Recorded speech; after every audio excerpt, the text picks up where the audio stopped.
MPAA, MGM had a tough decision on its hands, leaving the possibility of Bob's success as a director hanging in the balance. Like most major studios, MGM really just wanted to make sure Dirty Work made money, so it began to cut the raunchiest scenes from the film. When they finished, the MPAA downgraded the film to PG-13. In a sly move, Bob and the guys managed to slip some of their favorite parts back in and maintain the less restrictive rating. The film was ready for theaters, and Bob stood by awaiting the audience's response to his first major studio project as director. Unfortunately, it didn't go like he hoped it would. Sadly, Dirty Work did not do well in its opening weekend. Bob soon came up with a reason for that, and not surprisingly, had nothing to do with him or the movie itself.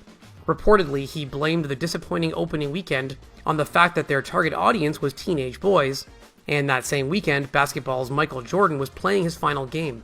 And speaking of finals, two major things were about to come to an end for Bob. By the late 1990s, Bob was a Hollywood staple, and should have been riding high on his success. But two dramatic different life events were about to change everything. Behind the scenes of his success, Bob's marriage to Sherry Kramer crumbled, and although the details are a bit hazy, it seems their issues definitely included Bob's tendency to give other women way more attention than any married man should. In the end, he blamed himself for the end of their over a decade-long marriage in 1997. He couldn't blame himself for the other major end in his life, but that didn't make it any less devastating. After 7 seasons on ABC, Full House finally started to slow down. Many of the key cast reported they wouldn't return after an 8th season, and plans to have a 9th season on a smaller network fell through. With that, Bob's regular role on the popular sitcom came to an end with the 8th season in 1995. As such, Bob found himself single in more ways than one, and looking for something new. He spent 1 season on what you could call a bit of a Full House knockoff, Raising Dad. But what he really needed was another hit show. Luckily, one did come his way, though not in the way you might expect. Bob's next regular TV role came along in the mid-2000s, with CBS's hugely successful sitcom How I Met Your Mother. If you've seen the show, you probably realize you've never actually seen Bob Saget's face on it, but he played an integral role. He provided the voice of the future Ted Mosby, the show's main character. Interestingly enough though, Bob had another much weirder connection to the hit sitcom. One of the most popular characters on How I Met Your Mother is the womanizing Barney, hilariously played by Neil Patrick Harris. Back when Harris was a young actor and teenager, he got invited to a party at Bob Saget's house. When he arrived at the party, he got the shock of his life. He discovered the TV star standing in the middle of a huge room, surrounded by barely clothed women, and wearing only a pair of women's underwear on his head. Harris never forgot what Bob said next. When the unclothed Bob saw 18-year-old Neil Patrick Harris staring at him in shock, he just had one thing to say: suit up. Bob then motioned to one of the women, who pulled off a piece of her clothing and threw it to Harris. He immediately put the piece of clothing on his head and partied on. It was an eye-opening experience for the young man. But the story didn't stop there. Neil Patrick Harris eventually left the wild party, but the encounter with Bob stayed with him. Years later, Harris used his memories of Bob Saget to inspire his character on How I Met Your Mother. He even used Bob's line, "suit up," as Barney's catchphrase. Of course, it took him several years to admit he got the line from another star, but there was something that Bob had to admit to as well. Bob's run on Full House gave many fans the impression that he himself lived a life more like that of his character, Danny Tanner.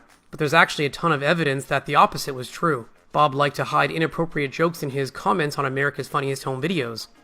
But how exactly did he get away with it?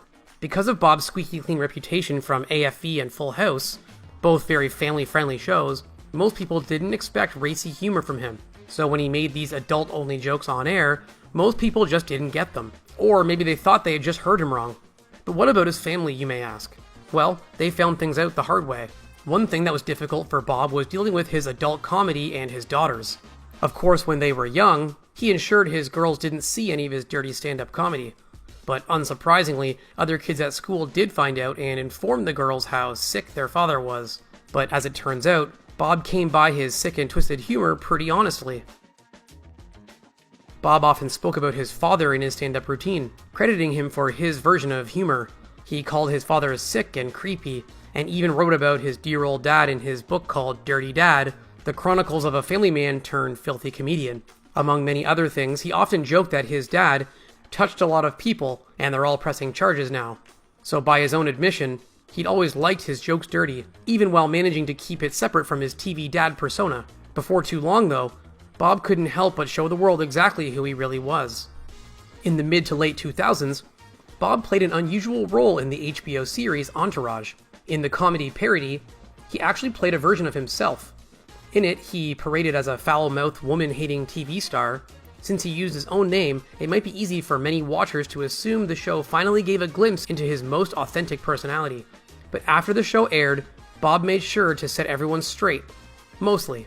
Bob was very clear about one thing. The character he played on Entourage was not him. Not exactly, anyways. He ultimately did confess that the real Bob Saget was somewhere between the Entourage character and his character on Full House. Just where the line is anyone's guess. All things considered, one person who might have known the real Bob Saget was the woman he finally settled down with. In 2015, Bob was flipping through social media when he came across a page he couldn't ignore. He discovered a beautiful food blogger, Kelly Rizzo, but he decided to ask a friend of a friend about her before he went any further. When he got the go-ahead, he decided to message her himself. And before long, Bob set up a date with Rizzo, and they reportedly fell hopelessly in love. In 2018, the two tied the knot on the beach. The two looked very much in love, but fate had other plans for this newlywed couple. In January 2022, Bob traveled through the United States on his I Don't Do Negative tour. By all reports, Bob was in a good place. Fans reported him very happy to stop and take photos, and even friendly with the hotel staff and guests during his stay. But when he returned to his hotel room after a Florida show on January 8th, everything changed. Bob turned in for the night at the Ritz-Carlton Orlando after his January 8th show. The following afternoon, they found the comedian in his room with no signs of life. Authorities rushed to the scene and confirmed that Bob had passed. Of course, everyone was desperate to know what killed Bob Saget. Authorities painstakingly searched Bob's hotel room. In the end, they left with more questions than answers. They found nothing conclusive, including any signs of drug use. They concluded that he probably fell and hit his head, but they had no idea what he hit his head on, considering the floors were mostly carpet and the headboards of the bed weren't hard. They kept looking, and what they found proved heartbreaking. Next, the authorities turned to the bathroom. The floor was a very hard surface made of marble. Although they found no trace of hair or blood on the floor, it seemed to be the most likely possibility. But there was a problem. When they found Bob, he wasn't in the bathroom. He was snug in his bed. If he'd fallen in the bathroom, how did he end up in the bed? If you find a lifeless body in a bed and there's head trauma, one likely conclusion would be that someone entered the room and struck the victim on the head with a heavy object. But no one could come up with a person who would want to end Bob's life. Eventually, a much more likely theory surfaced. The most plausible explanation for Bob's untimely end is a lot less dramatic. In that version of events, Bob fell on his head in the bathroom, but remained conscious. He likely knew that he'd injured himself, but suspected that he could sleep it off. He went to bed, but had no idea that this would be the last night of his life. And while that explanation is sad in its own way, one other detail makes this even harder to stomach. Bob's wife, Kelly Rizzo, later announced what Bob Saget's last words were. She said he'd told her that he loved her endlessly, and that seemed to be what Bob Saget was all about. He often told friends that he loved them, and most people felt that he meant it. As it turns out, the love flowed both ways. Yes, Bob Saget had two different sides, but this didn't mean that there was a shortage of love. Candace Cameron, his co-star on Full House, left a tweet after his passing that stated, "Bob was one of the best human beings I've ever known in my life." Co-star John Stamos said he would never ever have another friend like him. It seemed that Saget's family and friends loved him an awful lot, enough to keep his secrets. The public still isn't entirely satisfied with the authorities' explanation of what happened on Bob's last night. To help stop certain things from becoming public, the Saget family took county officials to court. They didn't want the public to know the details of Bob Saget's last night alive. A few months later, they sealed the truth up tight with an injunction. Because of this, the actions of Bob Saget's last night will be unclear forever.